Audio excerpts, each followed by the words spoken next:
There's a PS2 game that feels more like a trauma than a story. A game where you're shamed, punished, and dragged through someone else's memories. Where the monsters aren't just symbolic, they're personal.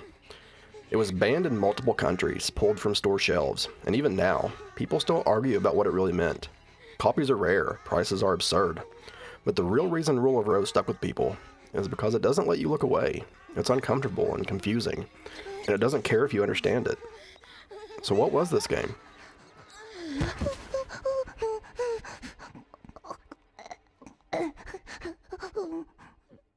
It was released in 2006 for the PS2 and developed by Punchline, a small Japanese studio best known for Tulip of all things.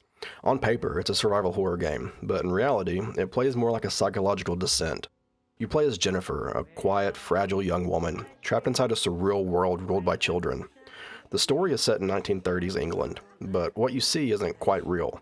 Most of it takes place in two central locations, an orphanage in the countryside and a massive, decaying airship drifting through the sky. Each chapter unfolds like a twisted fairy tale, written and performed by the children themselves. The rules change, the logic breaks, and the deeper you go, the more it feels like Jennifer isn't just trapped in this world, she's remembering it. The combat's super clunky, the pacing is strange, but beneath all of it is a story about power, pain, and the things we bury just to survive.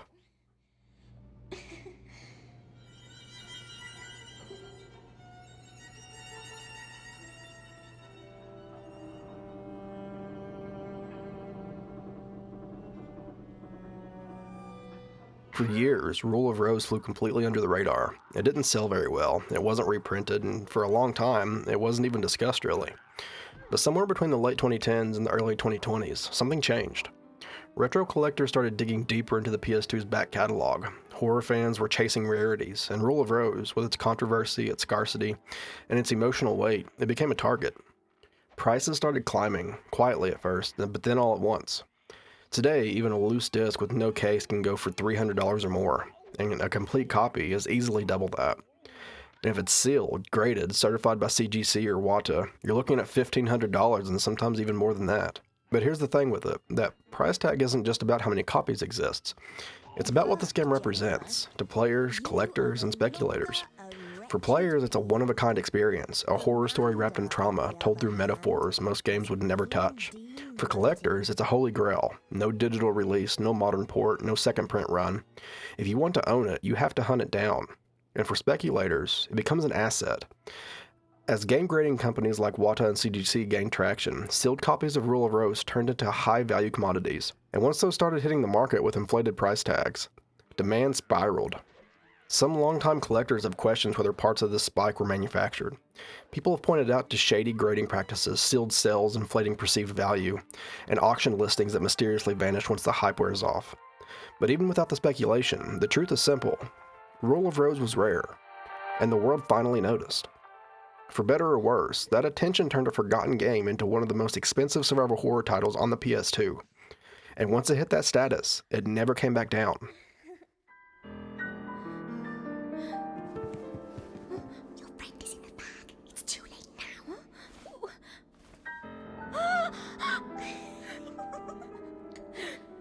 Rule of Rose wasn't just forgotten, it was targeted. In 2006, right before the game's European release, headlines started to circulate, claiming it was filled with violence against children, sexual themes, and graphic abuse. The coverage wasn't coming from reviews, it wasn't coming from players. It was coming from politicians, from newspapers, from people who had never played the game but were more than ready to condemn it. In Italy, a popular magazine published a sensationalist article describing scenes of torture, sadism, and implied abuse. None of it was true, not the way they framed it. That same day, the mayor of Rome publicly called for a ban. He didn't need context, he didn't need clarification. The accusation was enough. The panic spread. 505 Games canceled the UK release completely. In other parts of Europe and Australia, the game was pulled from store shelves, silently, without any public defense. Even the EU Justice Commissioner got involved, calling Rule of Rose an example of obscene cruelty and brutality. All of this before the game had even launched in some regions. Meanwhile, the actual rating boards, the ones who did play the game, said it was dark, but not extreme. The BBFC gave it a 16+ rating and stood by it. They even called the backlash nonsense. But by then, the damage was done. That myth had taken over. And that myth turned Rule of Rose into something else entirely. a haunted object, a banned game, a story people whispered about more than they actually played. The reality is this. Rule of Rose is not exploitive, it's not graphic, it's not interested in shock. It's quiet, confusing, and deeply emotional. It's about grief, about memory, about the way trauma reshapes childhood into something you can't look at directly. It tells its story through fairy tales and metaphors, through subtlety, not spectacle. But that subtlety is exactly what made it so easy to misrepresent. It doesn't come out and explain itself. So when people went looking for something to be outraged about, they filled in the blanks themselves. And because the game didn't fight back, because it didn't give a clear answer, those headlines stuck. To this day, Rule of Rose is still remembered more for the controversy than for what it was actually trying to say. And that's what makes it tragic. Because underneath all the confusion, the bans, the inflated prices, and moral panic, is a story worth hearing. A story about power, silence, about the way we rewrite our memories just to survive them. And the more the world tried to shut it down, the more it proved just how much that story needed to be told.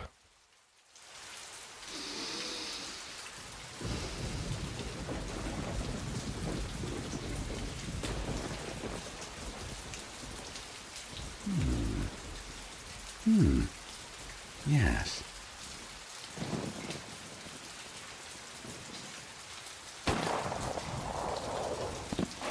If you're still here, thank you. This is one of those games that rarely gets the conversation it deserves. So if you're getting something out of this, if you want more deep dives into forgotten, weird, obscure games, consider subbing. It really does help the channel grow a lot, and it lets me keep telling these stories the way I feel they deserve to be told.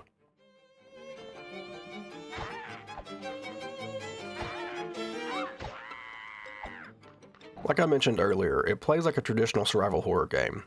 You move through enclosed environments, mostly the orphanage and the airship, searching for items, solving puzzles, and pushing the story forward one task at a time. Sometimes you'll run into enemies, sometimes a boss, but combat isn't the focus. The real structure sits underneath all that. Each chapter is framed like a fairy tale, and at the center of every one is a demand: find the monthly gift. It's not optional. If Jennifer doesn't find the offering the aristocracy wants, if she doesn't drop it in the gift box before the chapter ends, she dies. That's the rule. And like everything else in this world, it's not explained, it's just enforced.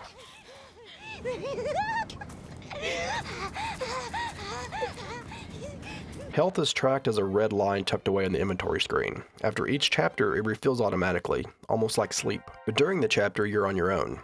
You'll have to search for healing items, things like scones, lollipops, old candy, and each one restores a different amount, but they're not common. If you don't ration, you won't make it through. The inventory limits 12 slots, and once a chapter ends, you're forced to clean house, dropping whatever you didn't use. Nothing carries over unless you make room for it, so every item has weight, every choice matters. And if you ever get stuck, if you don't know what to do next, there is one place you can go. There's a small, strange figure called the Bucket Knight. He'll give you a clue, sometimes cryptic and sometimes useful. He's also the only place you can save your progress. He doesn't say much, but in a world like this, he seems like the kindest person around.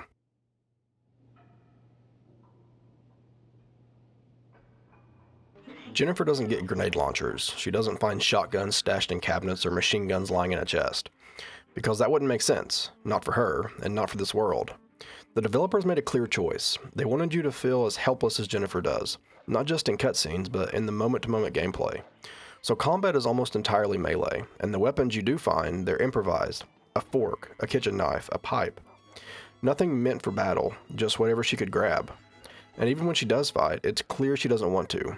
Jennifer flinches. She covers her face in fear while attacking. She swings with hesitation. There's short range, low damage, there's no confidence. To land a hit, you have to get close, very close.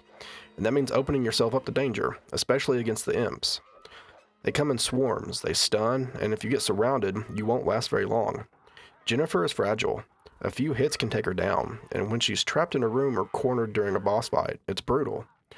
That's why most of the time, the best strategy is to avoid combat entirely. Just get through the space, find the item, and move on. But the game doesn't always give you that choice. There are moments when she's locked in, or facing something she can't run from, where Jennifer has to fight.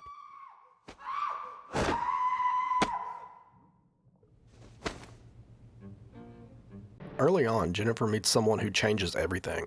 A dog named Brown. He's not just a companion, he's a lifeline. He follows you through the game, responds to simple commands like stay, come, or find. And that last one, find, becomes the heart of how you navigate the world. Brown can't fight, not really. The only exception is one boss fight against Hoffman, where he bites his leg a few times, but that's it. But he can growl, and sometimes that's enough. Against imps or certain bosses, his growl will distract them, just long enough for Jennifer to slip past or land a hit without getting hurt. But like everything else in Rule of Rose, Brown is vulnerable. He can get hurt, badly. If he takes too much damage, he'll collapse. And when that happens, he stops tracking items, he stops distracting enemies. He just lies there, breathing heavy, and you feel it. Because losing him, even temporarily, feels like losing your only sense of direction. That's because his tracking ability isn't just a gimmick, it's central. Using Brown, you can sniff out healing items, hidden objects, and collectibles.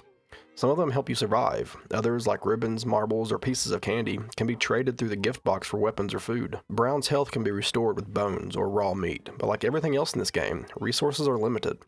You have to decide what's worth spending and when. The way tracking works feels like a slow motion treasure hunt. You pick an item from your inventory, hand it to Brown, and he'll start searching for something related to it, until you cancel it or change the item. That scent becomes his sole focus. He'll bark, he'll scratch at doors, he'll guide you through places Jennifer could never navigate on her own. Most of the game's hidden items are locked behind this system. You can skip them, run past and never look back, but if you stay with it, if you treat Brown like a real part of the world instead of just a mechanic, you'll start to see what the game is really doing. Because when everything else falls apart, Brown is still there, pointing towards something better, even if it's just a scrap of food in the dark.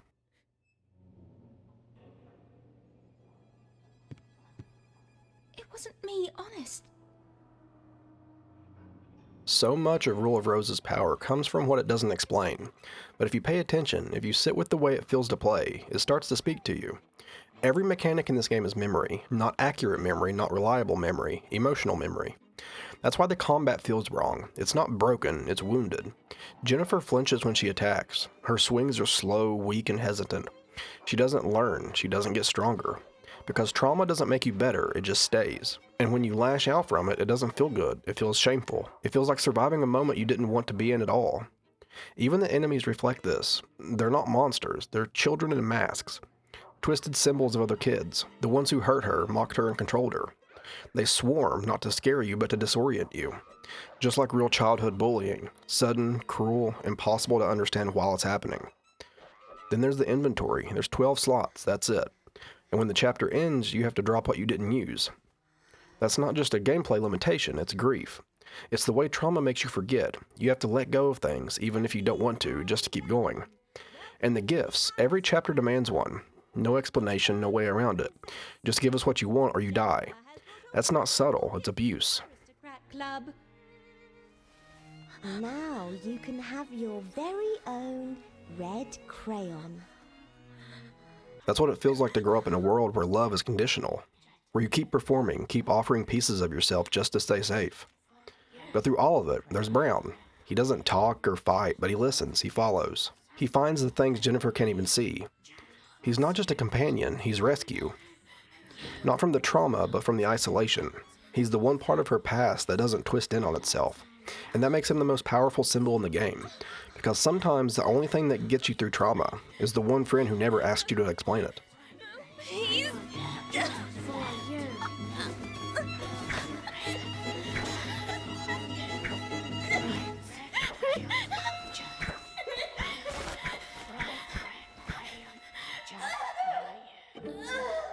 The story begins in 1930, just a few years before World War II. Out in the countryside of Cardington, Bedfordshire, we follow Jennifer, a 19-year-old girl, still grieving and still lost after a tragedy that took both of her parents in an airship accident. One night, on a quiet bus ride under the moonlight, Jennifer wakes up to find a strange boy standing in the aisle. He hands her a storybook, completely blank, and then he runs off into the dark. She follows him, unsure why, and that path leads her to the Rose Garden Orphanage, a crumbling old building tucked away deep in the rural hills. But this isn't a normal orphanage. There's no adults, no caretakers, just a group of children who've built their own twisted society. Something they call the Red Crayon Aristocrat Club. They dress in rags and robes. They hold strange rituals. And before Jennifer can make sense of what's happening, they capture her. They drag her into a massive, surreal airship, something out of a dream or a nightmare. Inside, the halls are crawling with small, deformed creatures called imps. The aristocracy forces Jennifer into their ranks, but not as an equal. She's the lowest of the low, the servant class, someone to humiliate. It's there, in the belly of the airship, that Jennifer finds a dog, bound and helpless, left behind by the other children. She frees him, names him Brown, and from that point on, they survive together. To stay alive, Jennifer has to bring offerings to the aristocracy, gifts they demand from her. If she disobeys, they'll kill her.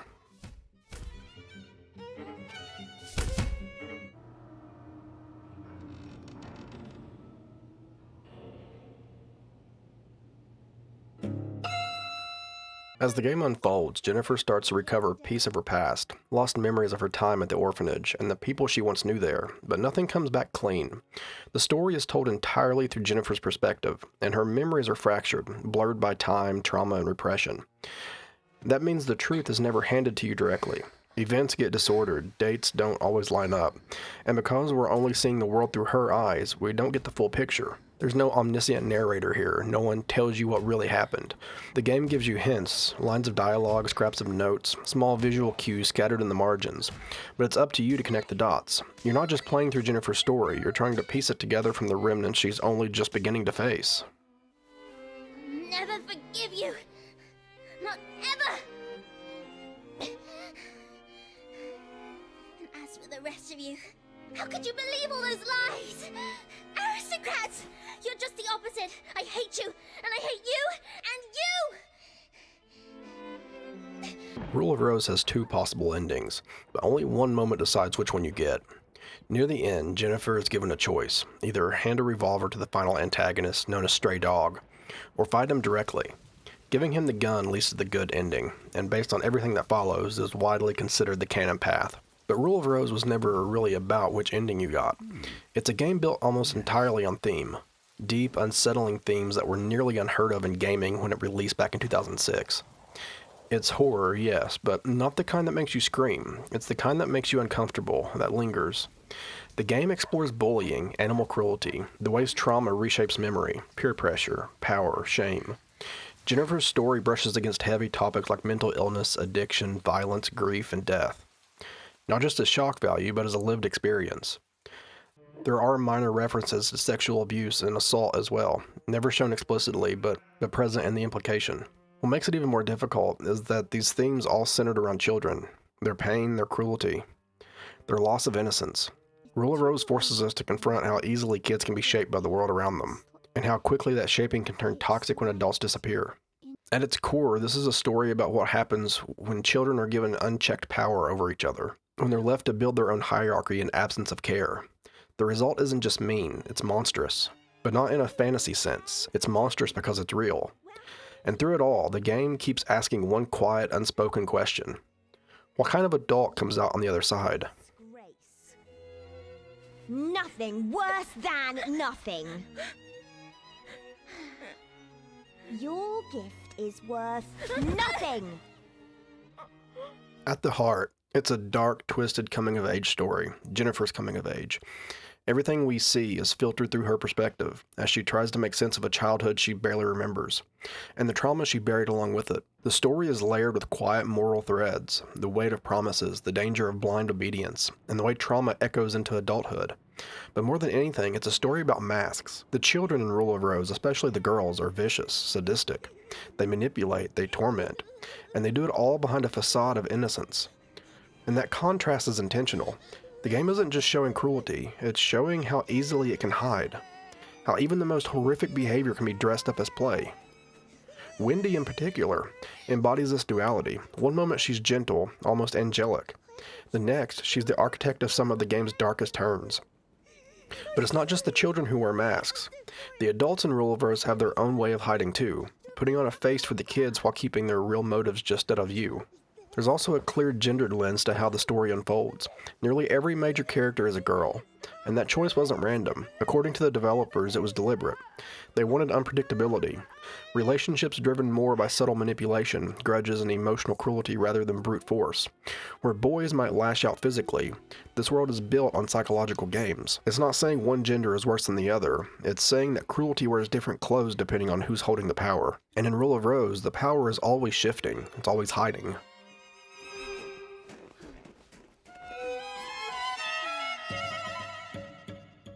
Even with all of its darkness, one of Rule of Rose's most important themes is love. and the many forms it takes. It's not just romantic love. The game explores love between parent and child, like the tragic bond between Gregory and Joshua.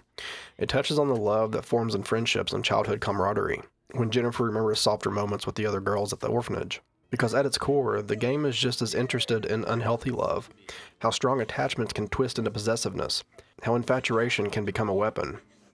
That idea of being trapped by emotion runs deep, and it's reflected in the game's imagery too. Rope is everywhere in Rule of Rose. Jennifer and Brown are tied up multiple times. Almost every enemy in the game is bound in some way, wrapped in cords, restrained, contained. Even bosses carry it too. It's not just aesthetic, it's symbolic. The rope feels like a metaphor for emotional bondage, for memories and guilt and trauma that bind people in place. As the story progresses, the environments become more and more tangled in rope until it starts to feel like the entire orphanage is a prison, something that holds its residents against their will. But there's another possible reading of it. Rope in many moments is used to hide things. It blocks Jennifer's path, it restricts her access, it covers up the truth. The rope, like all the imps that she fights, may represent her refusal to face the past head on, her instinct to suppress what hurts rather than confront it. That's what makes Rule of Rose so quietly devastating. It doesn't just ask you to understand what happened, it asks you to feel it. The developers never wanted this to be another piece of mindless horror. They wanted it to stay with you, to make you think.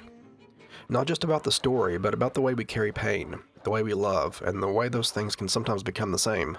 Depending on who you are and what you've lived through, you might walk away from Rule of Rose with a completely different interpretation, and that was the point. It was never just meant to be played, it was meant to be felt.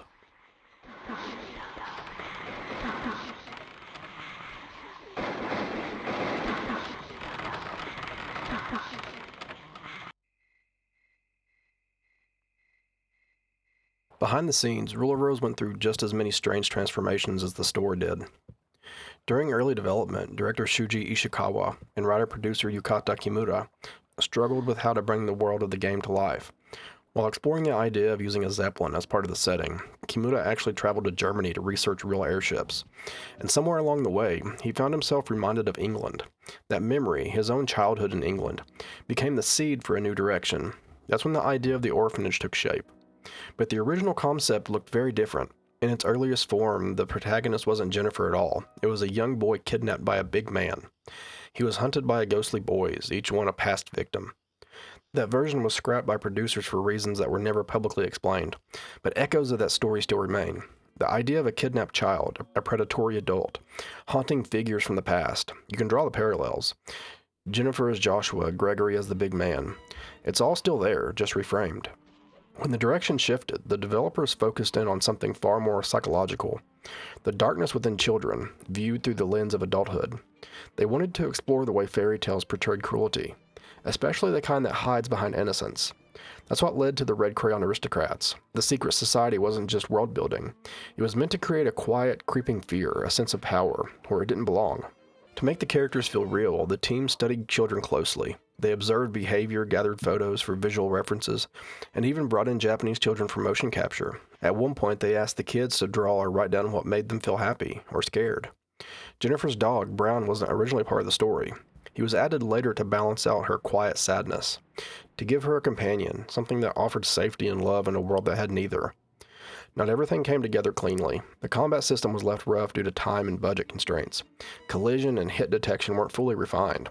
But the developers weren't trying to make a polished action game. They were building something more delicate, something fragile and emotionally complex. And even with all of its limitations, Rule of Rose became exactly that.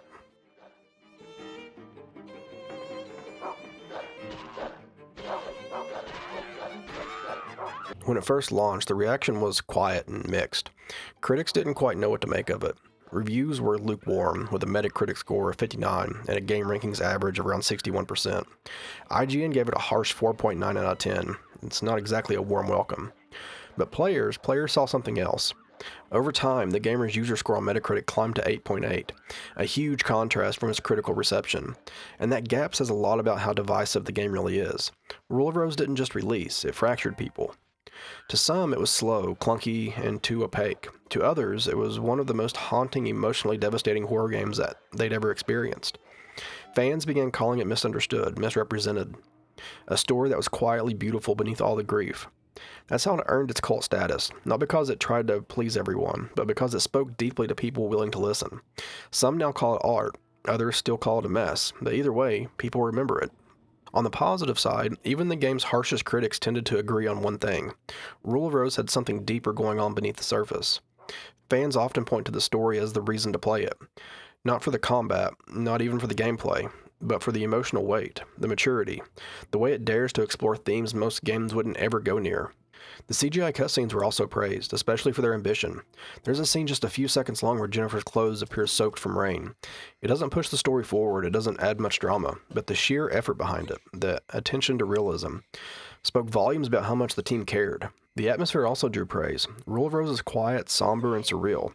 The world doesn't scream at you, it seeps in.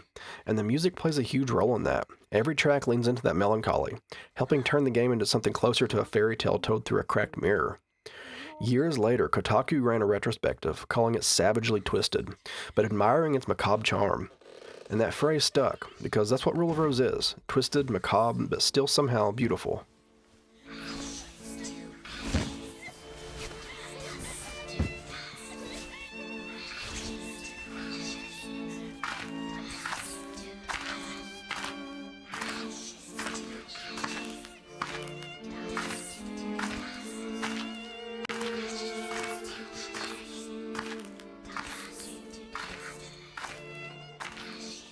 Rule of Rose is not an easy game to play, not just because of the controls or the combat or the cryptic design, but because of what it asks from you. It doesn't give you power, it doesn't offer answers, it doesn't hold your hand through the dark. It just lets you sit with it. In its quiet way, Rule of Rose is about survival, but not the kind with health bars or weapons. It's about surviving memories, surviving grief, surviving what people did to you when you were too young to understand it. And maybe that's why it was misunderstood, why it was banned, why it was silenced. Because Rule of Rose doesn't explain its trauma, it wears it.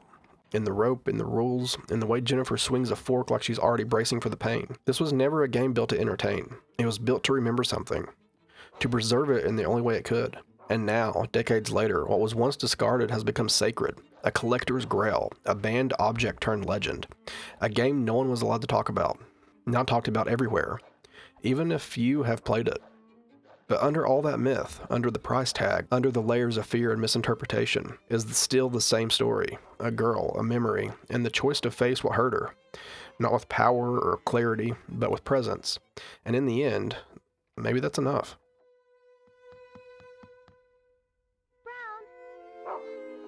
If you've made it to the end, thank you for watching. Rule of Rose is one of the strangest, most misunderstood games to come out on the PS2. And it's the kind of story that deserves to be talked about. So if you played it or even just heard about it over the years, let me know what you think in the comments. I'd love to hear your take. If you're into deep dives on forgotten games, obscure horror, or cult classics from the PS2 era, consider subbing. There's already a lot more videos on the channel like this and a lot more coming. And if you enjoyed the video, leaving a like really helps push it to more people. Thanks again for being here, and as always, I'll see y'all later.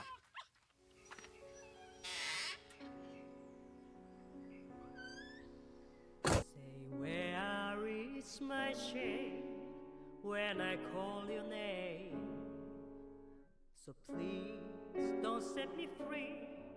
I'm as heavy as can be.